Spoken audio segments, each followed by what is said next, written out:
तैयार हो जाओ दोस्तों। स्वागत है आपका मेरे चैनल सुपर लेवल मानवा में। हमें चैप्टर की शुरुआत में दिखाते हैं कि सनसेट हो रहा था और वो बेचारा गार्ड अभी भी सीढ़ियों पे बैठा हुआ था और वो सोच रहा था कि मुझे यहाँ क्यों छोड़ दिया। उतने में ही जीवन पीछे से आता है, बोलता है कि तुम यहाँ पे कितने टाइम से मेरा वेट कर रहे हो, चलो यहाँ से जल्दी से। फिर वो पीछे से आने लगता है और बोलता है रुको रुको मैं भी आ रहा हूँ। फिर अपना सीन चेंज होता है रात में और उसका सैनिक पीछे से बोलने लगता है क्या हुआ वहाँ पे, आप बता सकते हो क्या मुझे। उतने में ही जीवन बोलने लगता है ऐसा लगता है गेस्ट अपने वेट कर रहे हैं। फिर सामने और कोई नहीं है, वो मूंछों वाला आदमी खड़ा था, स्क्वाड लीडर वो आरंग, और वो बोलने लगता है कि तुम्हारी क्यूआई डिटेक्शन काफी अमेजिंग है, तभी मैं सोचूं थर्ड डिसाइपल तुम्हारे इतने करीब क्यों है। और वो अपने मूंछों पर ताव देता हुआ बोलने लगता है कि मैं भी अपनी क्यूआई को हाइड नहीं करता किसी चूहे की तरह। फिर वो जीवन की तरफ देखते हुए सोचने लगता है कि इस कमीनी के पास है यंग लेडी का आइडेंटिटी और उन्होंने पता नहीं इसको क्यों ही दे दिया। इस जैसे घटिया बच्चे को ये चीज देनी ही नहीं चाहिए थी। और वो उसके पास आते हुए बोलने लगता है कि यंग लेडी ने मुझे भेजा है तुम्हें अपने पास लाने के लिए, और अपने मूंछों पर ताव दोबारा से देते हुए बोलने लगता है कि क्या तुमको याद है विशन के बारे में। फिर वो याद करने लगता है, अच्छा वो पागल। फिर वो बोलने लगता है वो मेरा ही जूनियर ब्रदर है और उसकी गलती से यंग लेडी ने तुमको वो आइडेंटिटी दी थी। मैं मानता हूँ उसी की गलती थी, लेकिन इतना बड़ा रिवार्ड तुम जैसे बच्चे को नहीं मिलना चाहिए था। और वो अपनी तलवार को बाहर निकालते हुए बोलने लगता है कि मैं तुम्हें एक ऑफर देता हूँ, जो तुम्हें यंग लेडी से मिला हुआ है ना आइडेंटिटी, और जिस वजह से भी तुमने उनसे लिया है, मैं उस चीज को ही रिजोल्व कर दूंगा। चलो एक डील करते हैं, जो भी हारेगा वो उस आइडेंटिटी को रखेगा। फिर जियोन दांत निकालते हुए बोलने लगता है कि अच्छा तुम इस चीज के बारे में बात कर रहे हो, मुझे लगता है तुम तो जेलस हो रहे हो मुझसे। फिर जियोन सोचने लगता है कि मैंने नोटिस करा था जब वो मुझसे बात कर रही थी तब इसका फेस चेंज हो रहा था, और जब इसने सुना कि उन्होंने मुझे अपनी आइडेंटिटी दे दी है तब इसका मुंह मैंने देखा था। ये सच में उसको अपनी मास्टर नहीं मानता, वो इसको अपनी बीवी मानता है। और फिर जीवन बोलने लगता है कि क्या तुम अपने जूनियर ब्रदर को मुझे बेचना चाहते हो। इतना सुनते ही उसको गुस्सा आ जाता है। इधर जीवन ने अपने गार्ड को साइड से धक्का दिया और वो उस पर अटैक कर देता है और बोलता है कि तुमने मेरी इंसल्ट कैसी की। फिर जीवन बोलने लगता है कि अच्छा तुम उससे प्यार करते हो, ये कितनी अच्छी बात है, लेकिन तुमने सोचा नहीं कि वो एसोसिएशन लीडर बन गई तो तुम्हारा क्या होगा। इस चक्कर में तुम हर चीज ऐसे कर रहे हो जैसे कि वो सक्सेसर ना बन पाए। फिर जॉन उसकी तलवार पर हाथ रखते हुए बोलने लगता है कि तुम उस आइडेंटिटी को मुझसे लेना चाहते हो और वो भी तुम्हारा कोई ना कोई प्लान ही होगा। फिर जीवन अपना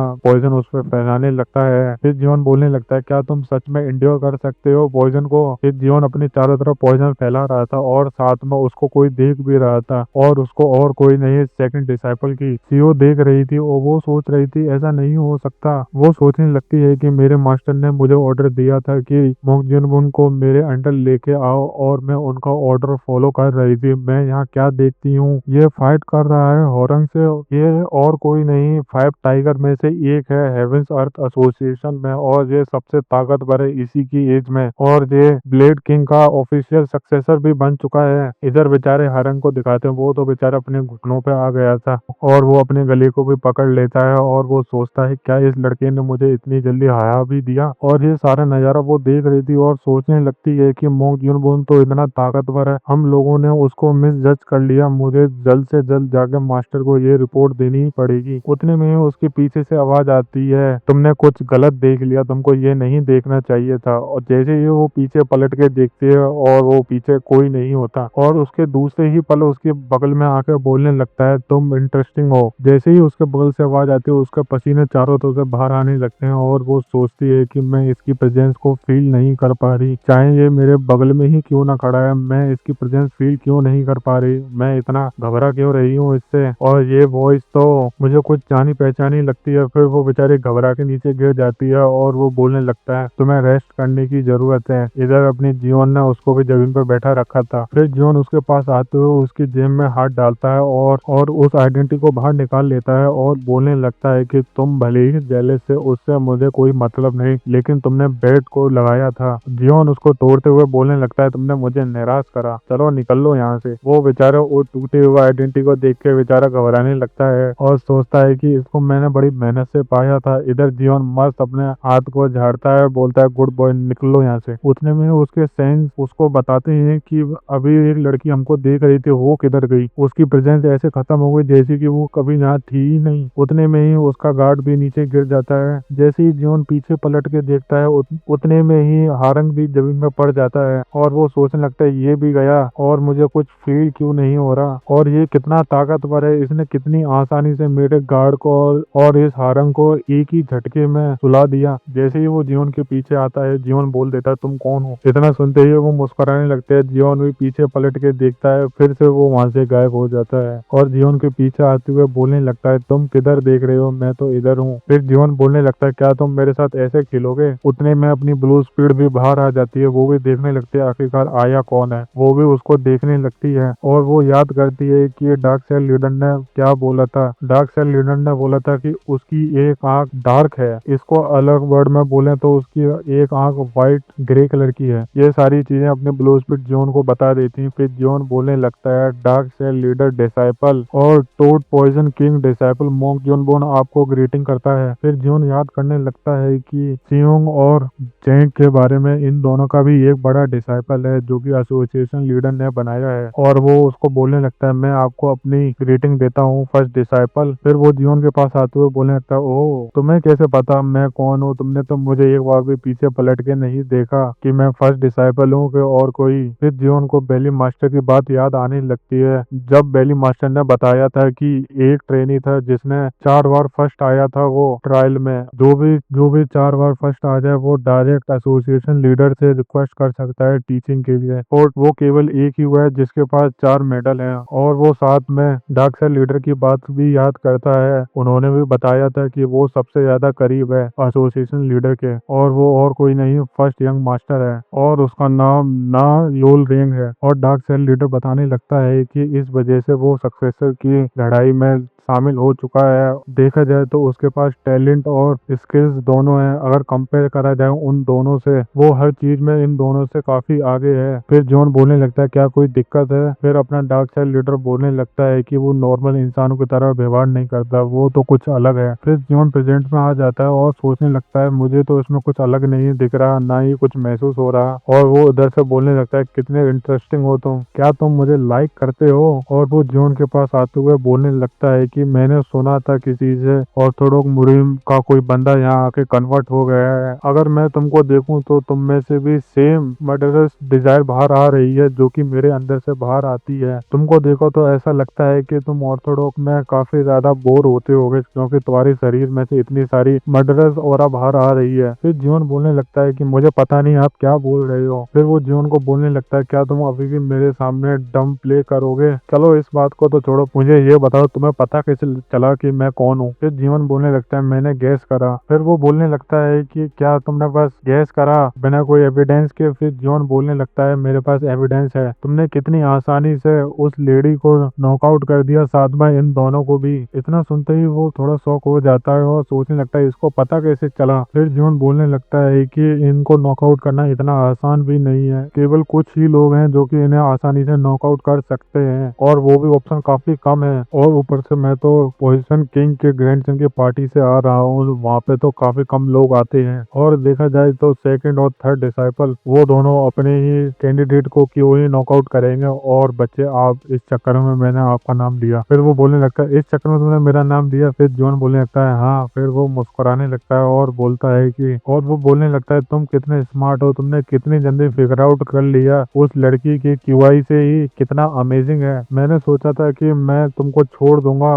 वो दोनों तुमसे डील कर लेंगे, लेकिन अब मुझे ऐसा लगता है कि मुझे ही करना पड़ेगा ये सब कुछ। उतने में ब्लू स्पीड आ जाती है और वो भी बोलने लगती है कि ये अच्छी बात है, ये चाहता है कि तुम इसके साइड हो जाओ तो तुम इसकी साइड हो जाओ, तुम इससे एसोसिएशन लीडर के पास आसानी से जा सकते हो, ये तुम्हारे पास चांस है। लेकिन उतने में ही जियोन अपनी तलवार को बाहर निकालता है, उतने में ही जियोन पे अटैक आके लगता है और जियोन दूर जाके दीवार तोड़ता हुआ गिरता है। जैसे ही जियोन गिरता है इधर अपनी ब्लू स्पीड सोचती है ये क्या हुआ, और वो जियोन के पास आते हुए बोलने लगता है कि ये वाली फीलिंग कुछ अलग है, मुझे ऐसा लग रहा है कि जैसे कि मैं अपने ही जैसे किसी से मिल रहा हूँ, और मुझे कुछ अलग सा भी फील हो रहा है, पता नहीं क्यों। इसको तुम हेटरेट बोल सकते हो। इधर जियोन को कुछ ज्यादा ही चोट आ गई तो वो तो बेचारा बड़ी मेहनत से उठ रहा था, जियोन पूरी तरह से उठ नहीं पाता। उतने में ही अपनी ब्लू स्पीड आ जाती है और बोलने लगती है मॉडल जरा केयरफुल रहना इससे, ये पहले से ही इवोल्यूशन रिलम में पहुंच चुका है, ये किसी भी चीज को स्प्लिट कर सकते हैं, माउंटेन हो या ओशियन, ये अपनी क्यूआई से किसी भी चीज को तबाह कर सकते हैं पूरी तरह से। इसी को बोलते हैं इवेल्युएशन रिलम। फिर वो अपने पैर को आगे बढ़ाता है और फिर वो एक नई टेक्निक परफॉर्म करता है। उसको देख के जियोन सोचता है कि क्या इसने पूरे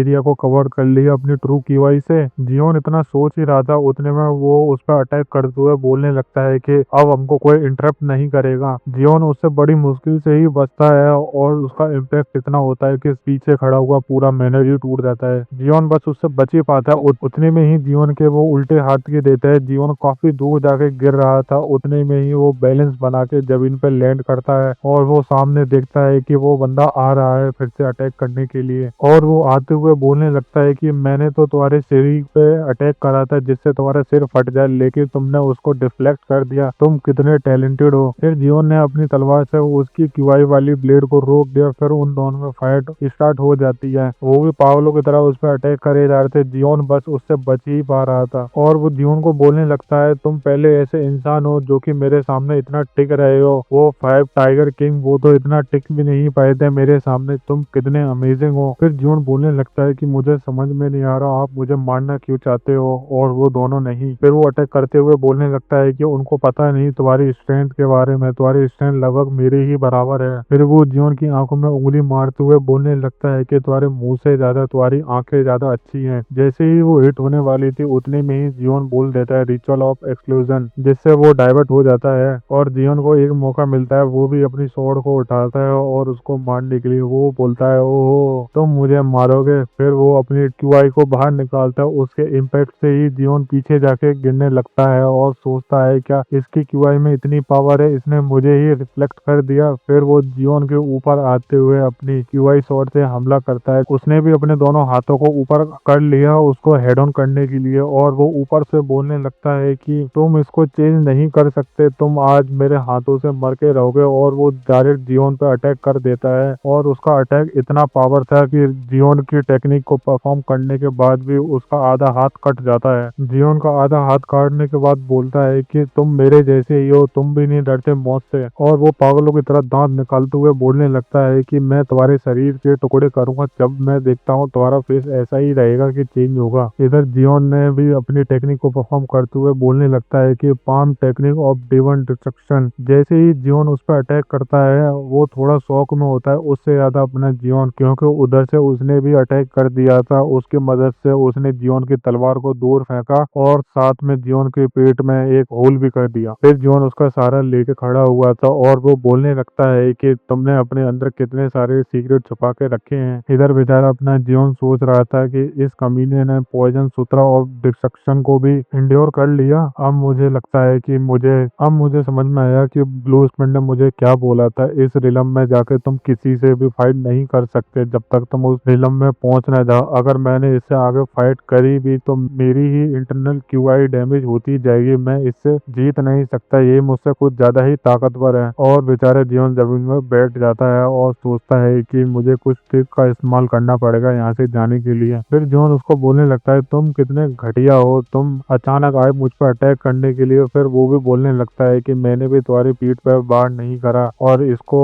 सामने से बाहर करना बोलते हैं। फिर वो जियोन को बोलने लगता है तुम ऐसा फील करते हो और डिसाइड करते हो किसी को मारना, इस वजह से तुम अभी तक जिंदा हो। जियोन सोचने लगता है क्या मैं गलत था। इधर उसने अपना क्यूआई ब्लेड बना लिया था और बोलने लगता है कि मैं तुमको जिंदा छोड़ दूंगा, लेकिन मैं तुम्हारे शरीर के कुछ तो टुकड़े करूंगा जिससे तुम सिर्फ खा पाओगे और जी पाओगे। फिर मैं तुम्हारे चेहरे को देखूंगा कि तुम्हारा चेहरा ऐसा ही रहता है कि चेंज होता है। और वो जियोन पर अटैक करते हुए बोलने लगता है कि चलो पहले मैं तुम्हारे एक हाथ को काटता हूँ। उतनी में वो शॉक हो जाता है क्योंकि चारों तरफ ब्लड आ जाता है। वो सोचने लगता है इतना सारा ब्लड आ कहाँ से रहा है। और वो उसको देख के सोचने लगता है कि मुझे ऐसा क्यों लग रहा है कि तुम्हें और कोई चाहता है इस दुनिया में। और वो ट्राई कर रहा है सेक्ट लीडर को मारने का और उसके डिसाइपल को। इस बात को तो छोड़ो, पहले मैं तुमको ही मारता हूँ। मैं तुम्हारे इस बार हाथ नहीं, इस बार मैं तुम्हारी गर्दन को काटूंगा। और वो बीच में आते हुए अपने ब्लड से एक अटैक करती है जिससे उसका अटैक डिफ्लेक्ट हो जाता है। फिर ब्लू स्पीड बोलने लगती है मॉर्टल भागो यहाँ से, उस पॉइजन किंग के पास जाओ अभी के अभी, ये मेरा शिकार है, मैं इसको छोड़ूंगी नहीं। चलो आ जाओ लड़ते हैं बच्चे।